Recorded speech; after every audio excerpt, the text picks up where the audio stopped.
Okay, good morning. I'm out at Both, what'd you call this, Bothell or Thamesville? Thamesville at Demaiter Greenhouses. And very interesting, and Sarah's going to take us through and show us. We're in the spot where they have virtually everything growing. So take it away, Sarah.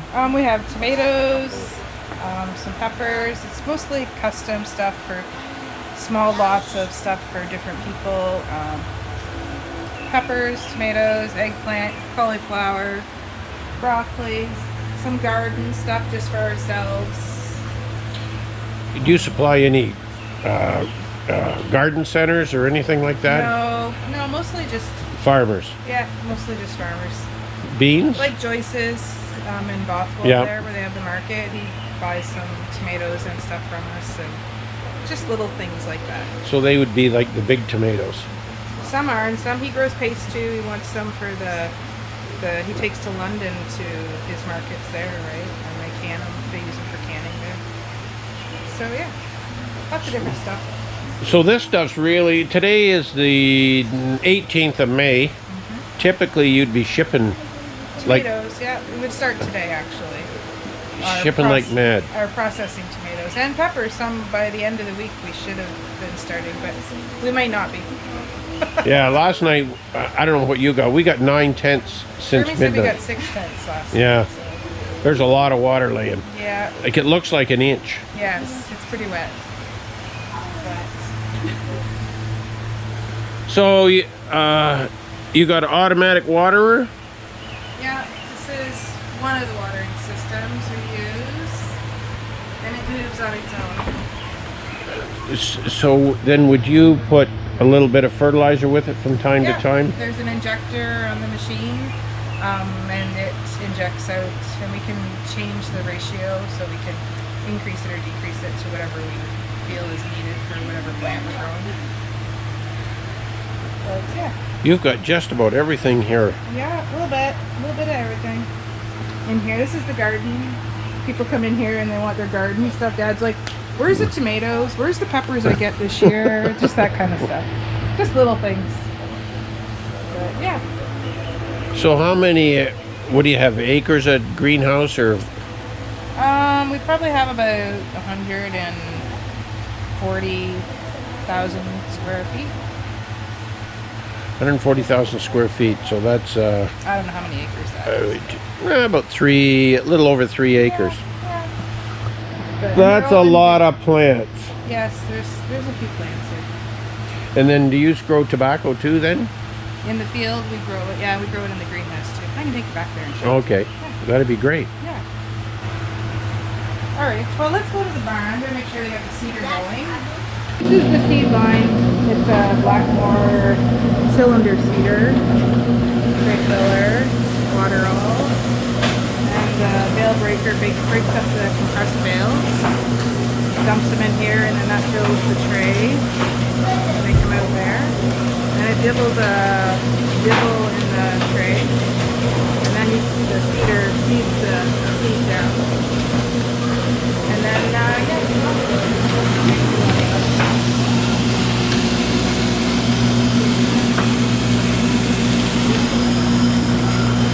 Vermiculite on top? Yeah, and then we put vermiculite on top. Keeps it wet when they're sprouting and growing in the greenhouse. And then waters through here. And we stack the trays on a skid. Some places put it right on the rack, and they put the racks in, but our germ room's not big enough to hold all of that in here, so we just put it on the trays. And then the germ room's empty right now, but I don't know if it'll get foggy in here, but this is our big room, and it's our sauna. Keep it about 74, 76. Depends on what's going in here. But moist in here. it's 100% humidity all the time, and it keeps it wet. So are you spraying water in here? Or No, it's a boiler on the other side in the other room, and it's got a blower, a fan, and it blows the steam in here. It's mostly steam. So yeah, it's all insulated. So they would stay in here about a week? Those are just staying in one day. Oh, one day. Tomatoes are like 3 days, peppers 5 days. Everything's a little different. All depends on what it is, how long it takes. So who figures that formula? Is that your formula? No, that's just Trial and error? The seeds formula. You keep checking it and see how long it takes before it gets a little sprout coming out. Yeah, I wish I could do this with my corn. Oh yeah, I know. Al's like, you cheat, he said. Yeah. You can regulate everything in the greenhouse. So, yeah. Water when I want it to be watered. It's not like when it gets dry or you can't, plant. This is a nice little rain.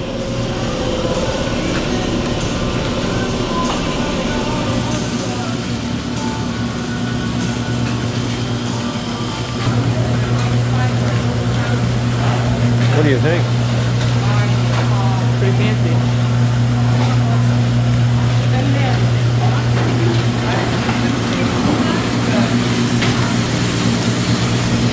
And then it's sucking that seed to get it singulated. Yeah, so it's outside there's a what do you call it, vacuum pump, and it's sucking.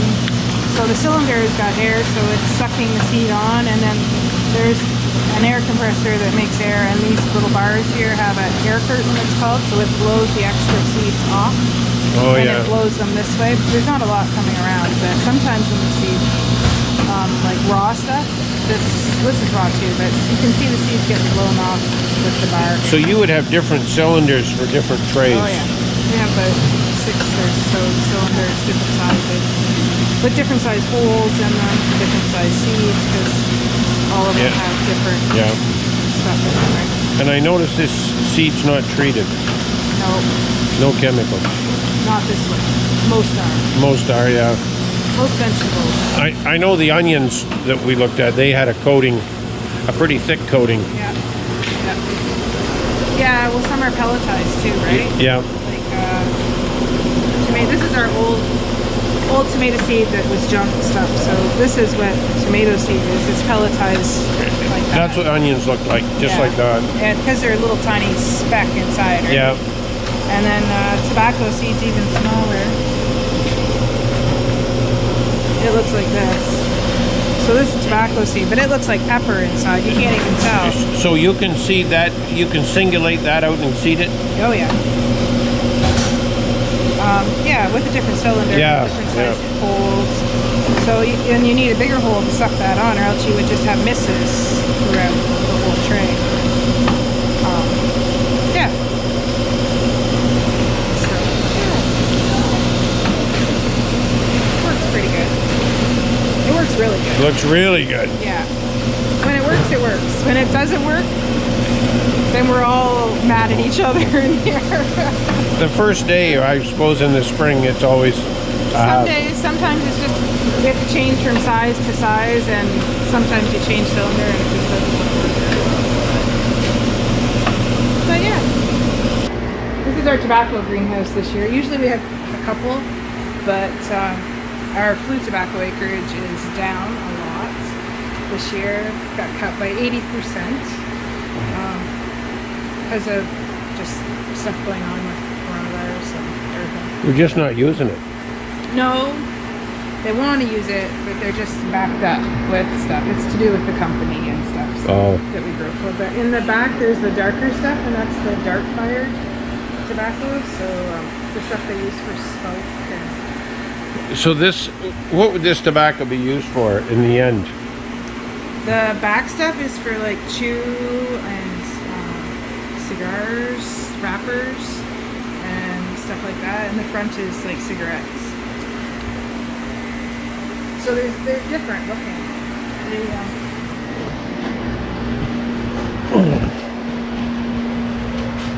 When they're in a styrofoam tray, we grow them in. So they're starting to get. So by next week, we should be able to start planting our own. And we probably only need maybe another inch tall. But they go through with a lawnmower back there. Oh, clip it. And there's a boom tractor, and they cut it off. So. If it gets growing too fast. Well, they'll cut it probably 5-6 times. Just keeps them and gives the stem more sturdy, like it makes it thicker. And that's what you want. You want the stem to be a little bit thicker. But yeah. These are Food tobacco.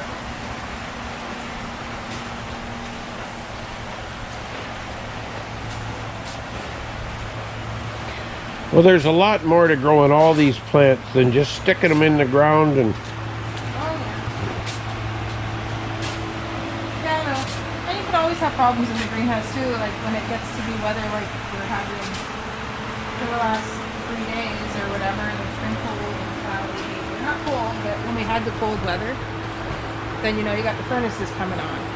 Or if it's damp and wet, you can always get other problems in here, right? And black tobacco grows a lot slower. These were put in pretty much the same time. Flute tobacco is, once it takes off, it grows. Black tobacco, it takes more, you gotta push it harder. So the black tobacco, they would harvest this the whole stalk at once? Yes, they chop the whole plant. Yeah, and this stuff, they would take one leaf off at a time? Yeah, we take off like 3 or 4 leaves off the bottom and work your way up the plant. I think Tom Connors used to work in the tobacco. Yes. Down at Tilsonburg. Yeah, he had a nice little song about it, didn't he? Yeah, no, and then there's the lawnmower, so yeah, we do have a cutting boom in here. We have about 6 greenhouses that we have booms in. We used to grow a lot more black tobacco, but it's been slowly tapering down. It's a lot of manual labor. So then you take these, you carry these out to the end? Is that how you get them out of here? Nope, we have trailers, so we can back them in and then put a metal rack here. So there's one rack with 9 of these trays on it. Oh, okay. So they're kind of getting old and rusty looking, but they can lift the whole rack then, and then Put it they on the lift trailer. them up and put them on trailers. Still a lot of work. Yeah, oh yeah. It's a lot of work to get them all in here because you got to put them in by hand, and you got to load them out by hand. So yeah, it's a job. Never easy. So these are the tomato plants. They put up seeded about April 1st. And they take about 6 weeks from planting to shipping date, which is supposed to be today. Today was the start of this week's shipping. So these will all go out today yet? No, well that would be lovely. If it hadn't rained. If it hadn't, we have 3 greenhouses to go this week. So these were for the end of the week, potentially. But So how many acres, give or take, would a greenhouse like this be? probably about 100. 100 acres of tomatoes. About, approximately. They're all a little bit different in size. Not all of them, but this one is a little bit smaller than the others. So there's a little bit less in this one, but So these would be like the little hard Roma tomatoes. Is that what they're called? yes, these are called the Heinz 1301. So they're pretty good. We like to try and get them between 4 and 6 inches tall before they go out.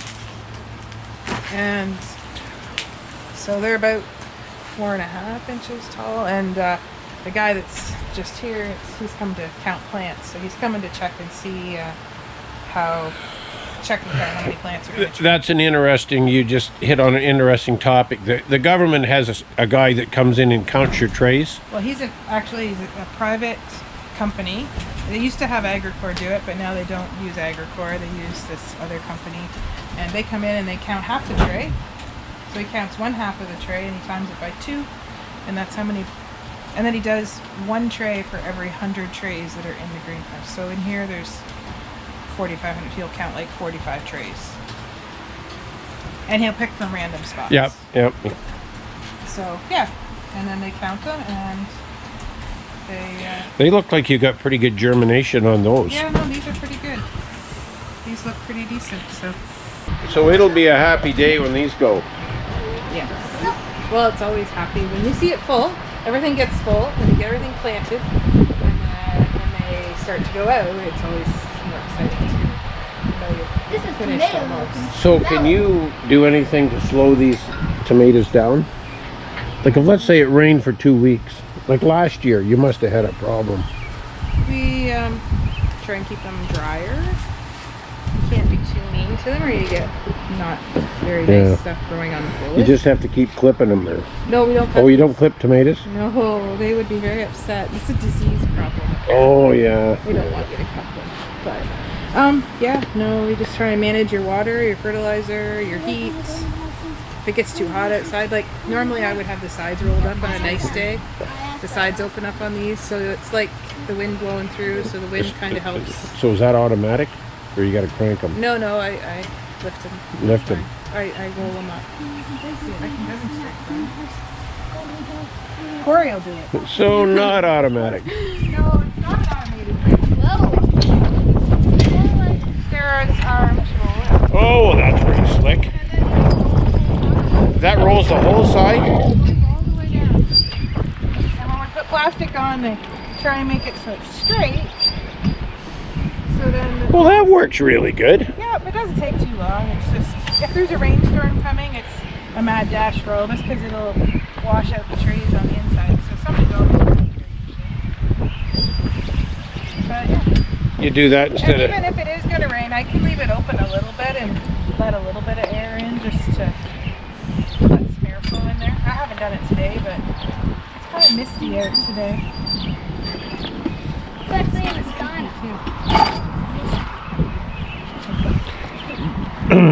But yeah, we're all just at different stages.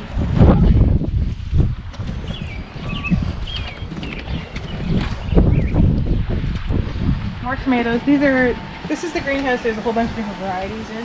Most of them are all the same in each one. But You can see the different varieties down there. yeah, see how they grow differently. The one in the middle is a brand new variety they had never had before. So I did not know it grows shorts. So it needs more fertilizer. Of course, it's right in the middle. I have a question. Yes. What are those dark ones? They're tomatoes. They're just a different Different variety. kind? Yeah, they're different varieties.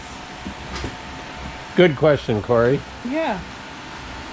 I can show you the water system if you want. Put the pump on. So this is our fertilizer we can turn on. And then the boom spray. And then we hit start. And it should go. Is that all water? That's water and fertilizer. Yeah. So that's how we water the plant. It just goes all over all the time? It goes all the way to the other end, and there's a thing that sends it back this way, and You send it back way back? nope, that's feed all the way there and all the way back. So it takes about 40 minutes to go one time over. So you water once a day? I try to water in the morning so the foliage is dry by the end of the day. Won't be today, but there's always a little condensation on the top of the plant just from... A high humidity. Well, we try and keep the humidity down too, but when it's wet outside, it kind of ends up being wet. So sometimes we have to spray some fungicides to help with, Disease. just to prevent rot. If it gets to be like this for too long, sometimes you get a little bit worried about it. So, and if they're big, when they're little, it doesn't seem to make a difference, but when they're bigger like this, and there's so much compaction with all the leaf tissue, you can get some, it's possible to get rot. And you don't want that in your greenhouse. It's a mess. So we will spray fungicides if we have to, and we spray copper on the tomatoes every 5 to 7 days. As a preventative for disease and stuff.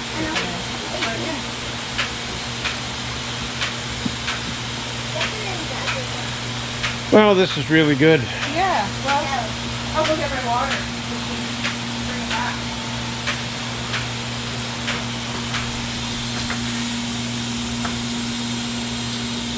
Why did you just water all those plants and not the other ones? Well, she just showed us I'm that. just doing a demonstration for you so you can see it. It goes back a little faster. Well, I turned it up to come back faster. Look how my tail got broken. That's really good. You got a lot of pails. Yeah, they're cherry tails.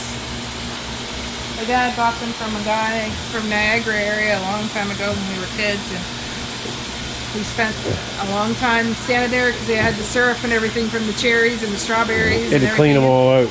Yeah, we had a big like wash tub, and we were washing pails for a while. So yeah. And then we drilled holes in them, so they're really useless pails now. So the water drains through.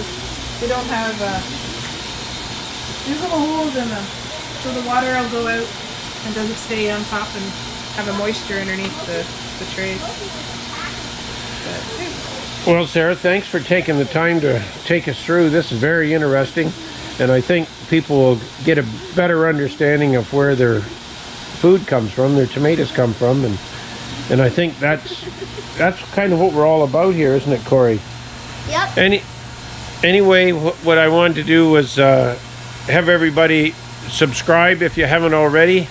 Give us a like. If you've got any suggestions, put them in the comment box, or send us an email at soybeanman@jacksonseedservice.com. And have you got anything else to add, Corey? Well, Grandpa, I guess we've been there. I guess that's right.